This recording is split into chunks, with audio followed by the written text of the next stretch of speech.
바로 참 특별한 사람입니다. 참 지독합니다. 그렇게 재앙을 당하면서도 이스라엘 백성들을 보낼 생각을 하지 않습니다.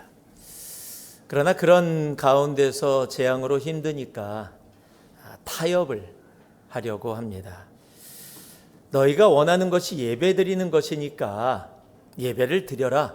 그런데 광야로 나가지 말고 애굽 땅에서 예배를 드려라 라고 그렇게 타협을 합니다. 8장 25절에 보니까 바로가 모세와 아론을 불러 이르되 너희는 가서 이 땅에서 너희 하나님께 제사를 드리라. 즉 애굽 땅에서 제사를 드리라고 그렇게 타협안을 제시합니다. 그러다가 또 더 심한 재앙이 와서 어려워지니까요, 이젠 보낼 것처럼 얘기합니다. 가서 예배를 드리는데 멀리 가지는 마라. 그러면서 또 심지어는요, 자신을 위해서 기도도 해달라라고까지 이야기합니다. 그것이 8장 28절에 적혀 있는데요, 너무 멀리 가지는 말라. 그런즉 너희는 나를 위하여 간구하라. 이 말을 듣고 모세가 하나님께 기도해서 우리가 읽은 본문의 말씀처럼 재앙을 멈추게 해줍니다. 그랬더니 바로는 또 마음을 완강하게 합니다. 32절을 보니까 바로가 이때에도 그의 마음을 완강하게 하여 그 백성을 보내지 아니하였더라. 여러분, 이것이 세상이 택하는 전형적인 방법입니다. 자신이 불리해지면 타협안을 내놓습니다. 자신이 많이 양보한 것처럼 그렇게 합니다. 그리고 귀에 솔깃하게 자신의 마음이 변한 것처럼 바꾼 것처럼 그렇게 말하기도 합니다. 여러분, 더군다나 나를 위해 기도해달라.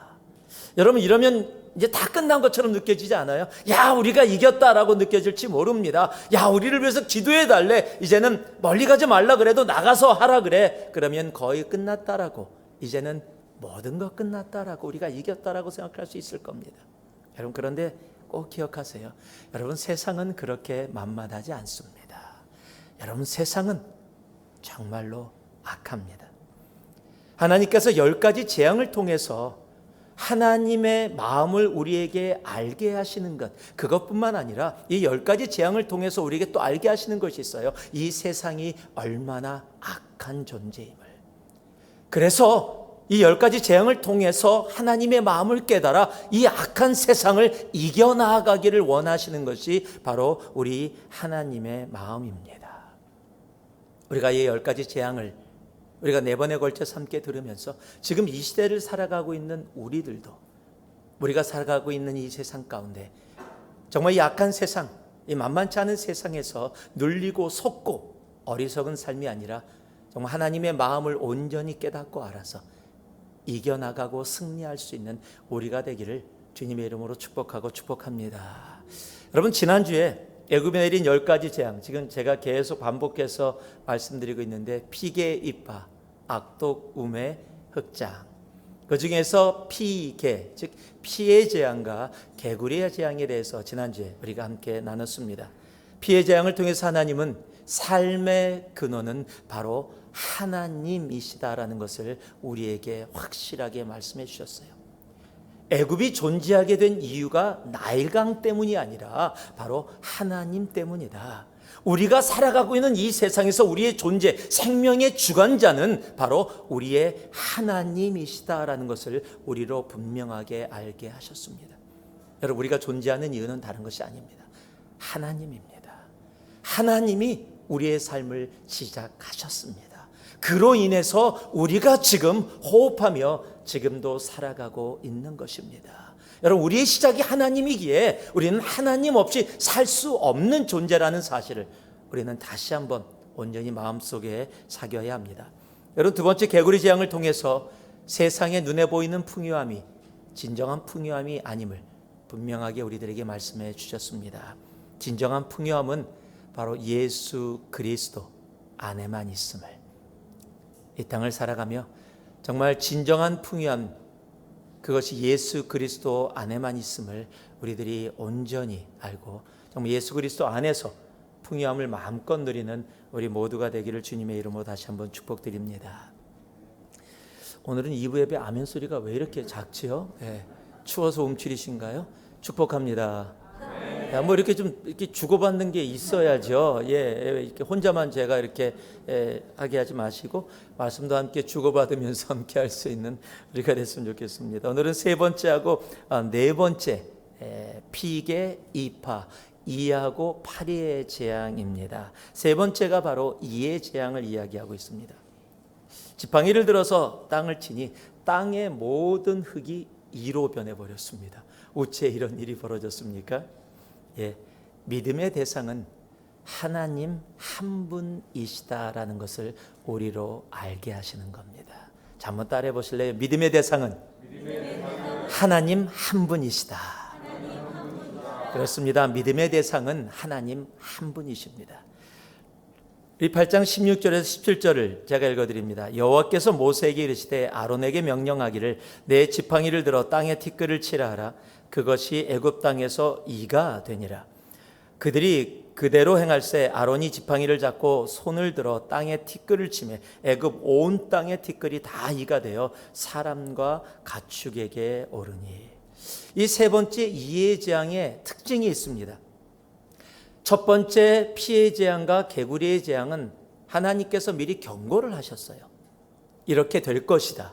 그런데 이 이의 재앙은 이 10번의 재앙 가운데 경고하지 않은 그 재앙 중에 하나입니다. 경고 없이 바로 이루어졌습니다.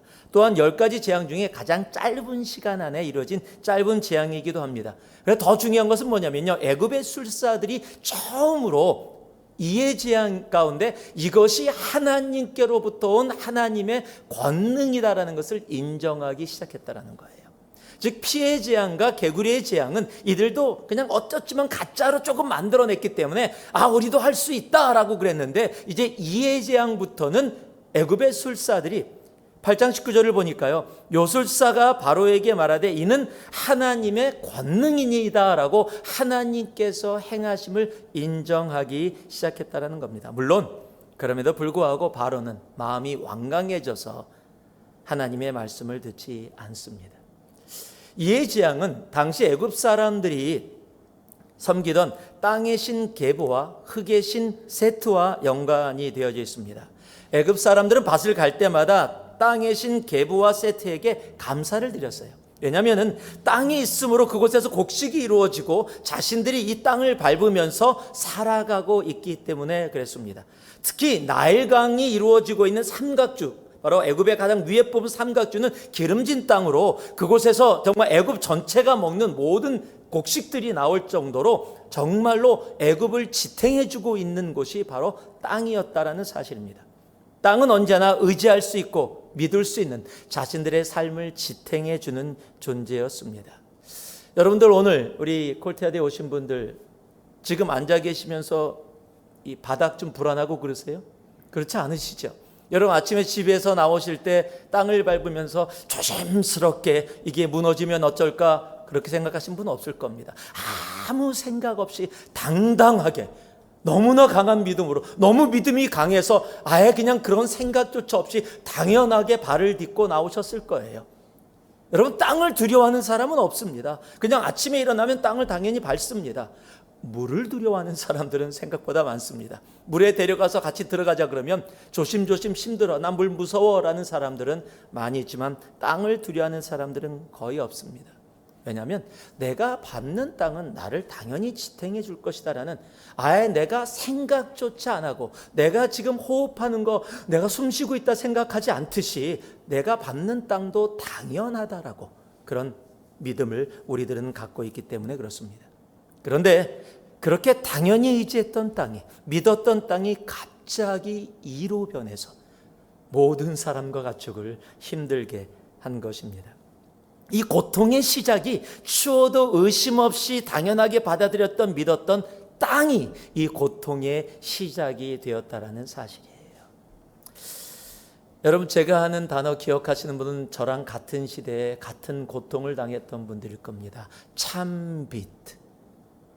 뭔지 아십니까? 그건 뭐예요? 그러는 분들은 이해 못하신, 참빗은 원래 대나무를 아주 짧게 잘라갖고 만든 겁니다. 이게 빗인데 머리를 빗는 빗이라기보다는 제가 살 때는 이를 잡아내는 빗으로 사용했습니다. 그냥 빗은 빗어도 이를 못 잡는데 머리에 이가 많기 때문에 당시에는 찬빗을 가지고 머리를 쫙 긁으면 무진장 아파요. 왜냐하면 그 사이사이에 머리카락이 다 끼기 때문에 머리가 꼭 빠질 것 같아요. 그럼 쫙 당기면 거기에 이가 이렇게 탁 묻어 나옵니다. 그러면은 이를 딱 잡아갖고 방법이 있어요. 두 엄지 손가락으로 탁 하면 피가, 빨간 피가 탁 튀면서 타닥 소리가 나요. 이거 아시는 분들? 네, 저랑 같은 시대에 사셨음에도 모르시는 분들은 조금 신분의 차이가 있었던 것 같아요. 예? 막 내복 안에 들어가 있고, 예, 온몸에 이가 있어서 이 있으면요, 제가 일부 때도 그랬는데 왜 이 얘기만 하면 머리가 가지럽죠? 예, 진짜로 꼭 이 머리가 되게 간지러운데, 간지러운 정도가 아니에요. 이가 무르면요 온몸에 막 범프가 생기고 힘들어요. 막 내복 안에도 막 생기고, 그래서 오죽하면 머리에다가 석회를 뿌렸어요. 그리고 어머니들이 일부러 아이들이 당시에 동네에 조그만 픽업 트럭에다가 뒤에다가 기계를 싣고서 하얀 연기 소독약을 뿌리고 다녔습니다. 그때는. 그러면 어머니들이 거기다가 애들을 몰아넣었어요. 왜? 그 소독약에 이들 죽으라고. 저도 그거 엄청 쫓아다녔습니다. 하루는 그 차 쫓아가다가 연기가 다 사라져서 보니까 제가 못 보던 동네에 와 있어서 집을 잃어버린 거예요. 그거 쫓아갔다가. 이를 죽이는 거는 다 좋은데 집을 잃어버려서 당시에는 경찰차를 백차라고 불렀습니다. 제가 백차 타고 집에 돌아온 경험이 있는 사람입니다. 참 이는 몸에 있으면 간지럽고 괴롭고 힘이 듭니다. 뭐 죽을 정도는 아니지만 정말로 힘들고 어렵습니다. 그런데 너무 당연하게 믿었던 먹을 것을 주고 자신의 삶을 지탱해 주던 그 땅이 이로 변해서 사람들의 괴로움이 된 것입니다. 여러분, 사람들은요 당연하게 받아들이는 것이 있습니다. 바로 자연의 법칙이라는 겁니다. 물이 위에서부터 아래로 오른다. 물을 밟으면서 사람은 걸을 수 없다라는 것을, 물 위로 걸을 수 없다라는 자연의 법칙들을 당연하게 받아들입니다. 그리고 그런 것들을 변하지 않는 것이라고 해서 진리라고도 이야기를 합니다. 그런데 여러분, 우리가 당연하게 생각하고 받아들이고 믿는 자연의 법칙도 죄로 인해서 타락한 후에 변질되어지고 변한 모습이라는 사실입니다. 여러분, 우리가 자연의 법칙 중에 하나 약육강식이라고 불러지는 것이 있습니다. 사자가 또는 호랑이가 토끼나 작은 짐승을 잡아먹는 것은 자연의 법칙이다. 그것은 당연한 것이다. 그러니까 자연의 법칙을 거스르지 마라 라고 이야기하기도 합니다. 여러분, 그런데요, 성경은 그것이 진리라고 얘기하지 않습니다. 그것은 죄로 인해서 변한 그 후의 모습이라는 것을 분명하게 알게 합니다. 이사야서 11장 6절에서 9절을 보면 다시 회복되어졌을 때, 원래의 모습으로 돌아갔을 때의 모습을 성경은 우리로 알게 합니다. 그때 이리가 어린 양과 함께 살며 표범이 어린 염소와 함께 누우며 송아지와 어린 사자와 살찐 짐승이 함께 있어 어린아이에게 끌리며 암소와 곰이 함께 먹으며 그것들의 새끼가 함께 엎드리며 사자가 소처럼 풀을 먹을 것이며 젖먹는 아이가 독사의 구멍에서 장난하며 젖된 어린아이가 독사의 굴에 손을 넣을 것이라. 내 거룩한 산 모든 곳에서 해됨이 없고 상함도 없을 것이니 이는 물이 바다를 덮음같이 여호와를 아는 지식이 세상에 충만할 것임이니라. 아멘.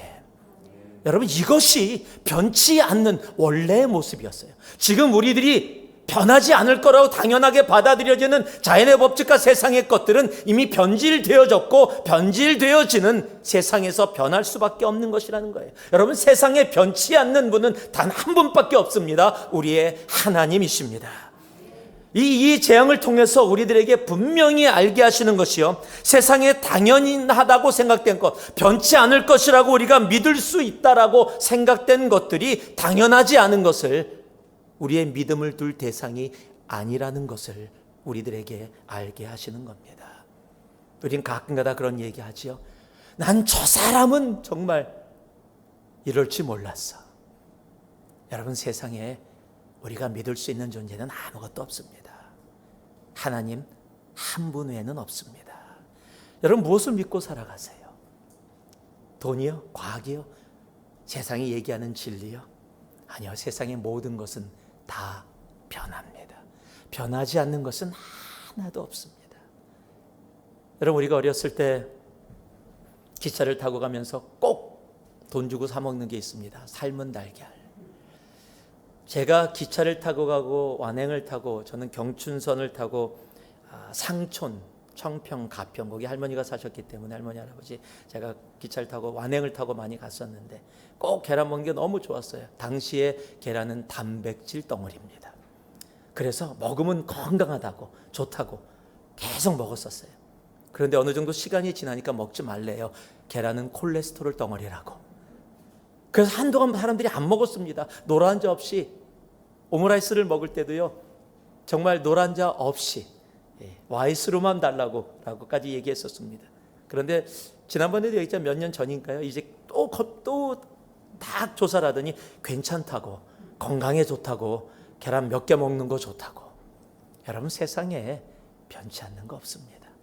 다 변합니다. 진리는 하나밖에 없습니다. 우리의 하나님, 우리의 예수님밖에는 없습니다. 야고보서 1장 7절은 분명하게 말씀해 줍니다. 온갖 좋은 은사와 온전한 선물이 다 위로부터 빛들의 아버지께로부터 내려오나니 그는 변함도 없으시고 회전하는 그림자도 없으시니라. 히브리서 13장은요, 예수 그리스도는 어제나 오늘이나 영원토록 동일하시니라. 변하지 않을 것 같은 세상의 모든 것들 다 변합니다. 그곳에 우리의 믿음을 두면 우리의 믿음도 세상과 함께 변할 수밖에 없습니다. 우리의 믿음은 단 한 곳, 예수 그리스도 우리의 하나님께만 있어야 합니다. 변치 않는 하나님. 여러분, 세상에다 우리 믿음을 두고서 그것 때문에 힘들어하고 아파하고 나는 이럴 줄 몰랐어, 세상이 난 이런 일이 벌어질 줄 몰랐어 라고 이야기하는 어리석은 자가 되지 마시고요, 이 변하는 세상 가운데 변치 않는 우리의 하나님 한 분에게 우리의 믿음을 둘 수 있는 우리가 되기를 주님의 이름으로 축복합니다. 이 팬데믹 가운데서 우리가 온전히 믿을 수 있는 존재는 단 한 분, 우리의 하나님 예수 그리스도 외에는 없습니다. 오늘 우리의 믿음이 온전히 다시 하나님께만 온전히 우리의 믿음이 있기를 간절히 소망합니다. 네 번째 재앙이 파리의 재앙입니다. 파리들이 온 애굽에 가득 차게 된 겁니다. 어째 이런 일이 벌어졌습니까? 우리는 세상으로부터 구별된 존재임을 하나님이 알게 하시기 위해서입니다.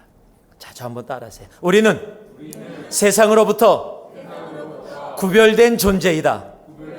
다시 한번요. 우리는 세상으로부터 구별된 존재이다. 그 말씀이 출애굽기 8장 21절 23절에 적혀 있습니다. 내가 만일 내 백성을 보내지 아니하면 내가 너와 내 신하와 내 백성과 내 집들의 파리떼를 보내리니 애굽 사람의 집집에 파리떼가 가득할 것이며 그들이 사는 땅에도 그러하리라. 그날에 나는 내 백성이 거주하는 고센 땅을 구별하여 그곳에는 파리가 없게 하리니 이로 말미암아 이 땅에서 내가 여호와인 줄을 내가 알게 될 것이라. 내가 내 백성과 내 백성 사이를 구별하리니 내일 이 표징이 있으리라 하셨다 하라 하시고. 지금 하나님께서 애굽과 이스라엘 백성들이 있는 고센 땅을 애굽 사람들과 하나님의 백성 이스라엘 백성들을 구별하시겠다라고 말씀하고 계신 겁니다. 나비하고 벌하고 파리하고 자존심 싸움을 했습니다. 갑자기 나비가 벌하고 파리에게 자랑을 하면서 너희 나처럼 이렇게 나를 때 우아하게 나를 수 있어? 라고 했더니 이 벌이 듣고 좀 기분이 안 좋은 거예요.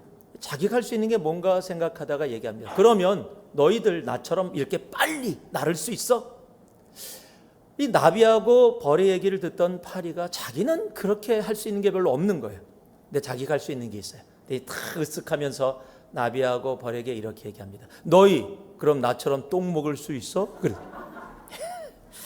파리는요, 지저분한 벌레입니다. 파리하면 쓰레기, 더러운 것, 냄새 이렇게 생각하게 되죠. 그래서 파리하면 더럽다라는 단어를 가장 먼저 생각하게 됩니다.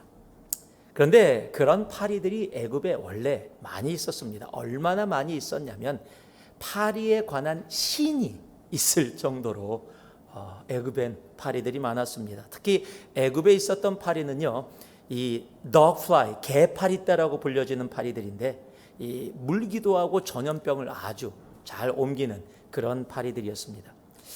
이 파리들로 인해서 애굽에 생겨진 특별한 것이 지금도 우리들의 삶 속에 영향을 미치는 게 있습니다. 바로 화장입니다. 저는 화장을 잘 모르는데 이 현대 여성들이 하고 다니는 게 있습니다. 지금도 제 눈에 우리 여자분들도 하고 계신데 아이라인, 아이섀도우라고 불려진 눈 주위를 까맣게 칠하는 것. 여러분, 이것이 애굽에서 생겼는데 파리떼로 인해서 생겼다라는 거예요. 예. 고대 이집트에 여러분 관련된 벽화를 보면은 이집트인 눈자리에 남자들도 이렇게 까맣게 칠해서 이렇게 저기 보여집니다. 여자 남자. 제가 원했던 사진은 저건 아닌데 하여튼 저렇게 저렇게 이렇게 까맣게 칠하는 그런 여러분 이 벽화나 그런 이 모습을 볼 수 있어요. 그런데 이게 왜 어떻게 시작이 됐냐면 이게 정치인들에서 시작이 됐습니다.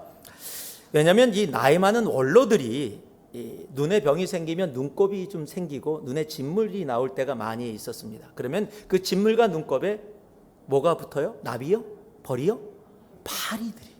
지저분한 데는 파리들이 와서 계속 하면서 이 전염병을 옮겨서 눈에 눈병이 심해져서 힘들고 어려워지는 거예요. 그래서 그들이 연구해서 눈 주위에다가 향료하고 염료를 섞여서 파리를 쫓아낼 수 있는 것들을 바르기 시작했고, 그 까맣게 바르기 시작한 것이 사람들의 눈에 좋게 보여졌는지 그것을 시작으로 해서 여자들에게 옮겨갔고, 그것이 아이섀도우, 아이라인이 되어졌다는 겁니다. 지금 오늘 여기 계신 분들, 파리들이 여러분의 눈을 그렇게 만들게 된 것입니다. 여러분, 그 파리로 재앙을 내리면서 하나님이 지금 이곳에 얘기하신 것이 첫 번째에서 세 번째까지 내리신 재앙과는 지금 다른 말씀을 해 주십니다. 첫 번째에서 세 번째까지 이루어졌던 재앙은 피의 재앙, 개구리의 재앙, 이의 재앙은 애굽 사람, 이스라엘 사람들을 구별하지 않았습니다.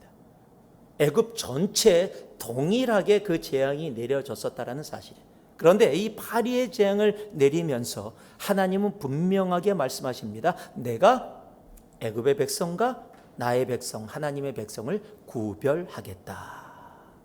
여러분, 그 결과가 어떻게 됐는지 아세요? 파리가 온 애굽을 덮고 사람들에게 막 달라붙어서 정신이 없는데 고센 땅과 이스라엘 백성들에게는 파리가 없었다라는 거예요. 원래 고센이 그 나일강 위에, 애굽의 위에 그 삼각주에 자리 잡고 있습니다. 그 기름진 땅에 물이 많은 곳입니다. 그렇기 때문에 파리가 보통 때 더 들끓는 곳입니다. 그런데 그 파리의 재앙 때 고센 땅과 이스라엘 백성들에게는 파리가 없었다라는 사실입니다. 하나님은 이 파리의 재앙을 내리시면서 애굽과 이스라엘을 구별하십니다. 이 구별한다라는 단어가 영어로 distinction, distinct라고 번역이 되어져 있습니다. 이 단어가 히브리어로 페두투라는 단어인데, 이 페두투라는 단어는 구별했다라는 의미뿐만 아니라 속량했다, 구속했다, 재앙으로부터 구원했다라는 의미를 갖고 있는 겁니다. 즉 하나님이 구별하셨다라는 이 구별의 의미는요, 하나님은 구별된 자, 속량받은 자는 그렇지 못한 자와 삶의 결과가 분명히 다르다는 것을 하나님의 구별하심을 통해서 우리로 알게 하시는 겁니다. 그리고 그렇게 구별되어진 삶에 하나님이 그래서 나타나게 하시는 것이 있습니다. 하나님이 원하시는 것이 있습니다. 바로 그것이 거룩입니다. 우리는 그래서 거룩의 뜻이 구별되었다라는 의미인 것을 우리는 잘 알고 있습니다. 우리는 재앙으로부터 구별되어졌습니다. 영원한 죽음으로부터 구별되어졌습니다. 속량되어졌고 구속되어졌습니다. 그럼에도 불구하고 우리는 거룩이라는 단어를 들으면 참 부담스러워합니다. 왜냐하면 우리는 거룩이라는 단어에 대한 스테레오타입을 갖고 있기 때문에 그래요. 여러분, 거룩이라고 하면 보통 예전에는 정말로 그랬었다 그러죠. 신학교에서도 교육했다 그래요. 우리 목사가 신방 다니고 길거리에 다닐 땐 거룩하게 다녀야 된다. 그래서 성경을 가슴에 대는데 보통 왼쪽에 심장이 있으니까 왼쪽 심장이 뛰는 곳에 성경을 대고 천천히 걷고, 성도들을 만나도 성도님 좀 베이스로 형제님, 그렇잖아요. 형제님 안녕하세요. 그럼 안녕하세요. 그런데 형제님 반가워요. 여러분, 그럼 얼마나 촉상맞고 그러겠어요. 예. 그래서 거룩이라는 것을 그렇게 스테레오타입을 만들어요. 매일 성경 읽고 막 데이트하는 청년들이 만나면 자매, 오늘은 하나님이 자매에게 무엇을 말씀해 주셨어? 어떤 말씀을 읽어서 큐티하고, 여러분 그것이 거룩이 아니에요. 그게 나쁘다는 게 아닙니다. 여러분 거룩이라는 것은 그런 것이 아니에요. 여러분 거룩이라는 것은 구별되어진 사람들이 살아가는 삶이 바로 거룩이라는 사실이에요. 여러분 성경이 우리들을 뭐라고 얘기하고 있는지 아십니까? 성도라고 얘기하고 있어요. 성도라고 번역된 이 단어, 여러분 영어로 보시면은요 뭐라고 번역되어 있는지 아십니까? saint라고 번역이 되어 있어요. 이 단어가 헬라어로 하기오이입니다. 거룩이라는 단어가 하기오스인데 하기오이가 바로 성도로 번역되어 있다요. 즉 거룩한 사람들이라고 그렇게 성경이 부르고 있다는 겁니다. 즉 거룩은 겉으로 나타난 그런 어떤 의식적인 바리새인처럼 보여지는 그런 모습이 아니라 예수를 구세주로 고백하고 정말로 속량받은 사람, 구별받은 사람들이 예수님이 걸었던 길을 바로 함께 걸어가는 삶이 거룩이라는 사실입니다. 여러분 그래서 성경은 우리를 향해서 성도, 거룩한 사람들이라고 부르는 거예요. 그럼에도 이 시대는 정말 거룩하기 참 힘든 시대입니다. 세상의 모든 흐름이 거룩과는 반대로 강하게 흐르고 있기 때문입니다. 정치도요, 문화도, 우리 자녀들이 다니는 학교의 교육도 다 마찬가지입니다. 그래서 하나님이 지금을 살고 있는 우리들에게도 다시 동일하게 말씀하고 계시는 겁니다. 너희는 구별된 자다. 너희는 세상과 구별된 자다. 성도이다 라고 말씀하고 계시는 겁니다. 한번 따라해 보세요. 나는 구별된 자다. 나는 성도이다. 예, 우리는 구별된 자예요. 십자가로 속량받고 구속받아서 영원한 죄 가운데 죽음 가운데 있을 수밖에 없었는데 예수 그리스도의 보혈로 말미암아 구별된 자입니다. 우리가 성도입니다. 겉으로 보여지는 모습으로 살아가는 존재가 아니라 예수님과 함께 걸어가는 그 삶, 우리가 구원받았기에, 우리가 속량받았기에, 우리가 구별되었기에 당연하게 예수님과 함께 걸어가는 그 삶이 바로 성도의 삶, 거룩한 삶, 구별된 삶이라는 사실입니다. 그래서 베드로전서 1장 우리들에게 분명히 얘기합니다. 오직 너희를 부르신 거룩한 이처럼 너희도 모든 행실에 거룩한 자가 되라. 모든 행실이 뭐라고 번역되어 있는지 아십니까? In all you do. 너가 행하는 모든 것. 베드로전서 2장 9절은 우리들에게 다시 한번 얘기하죠.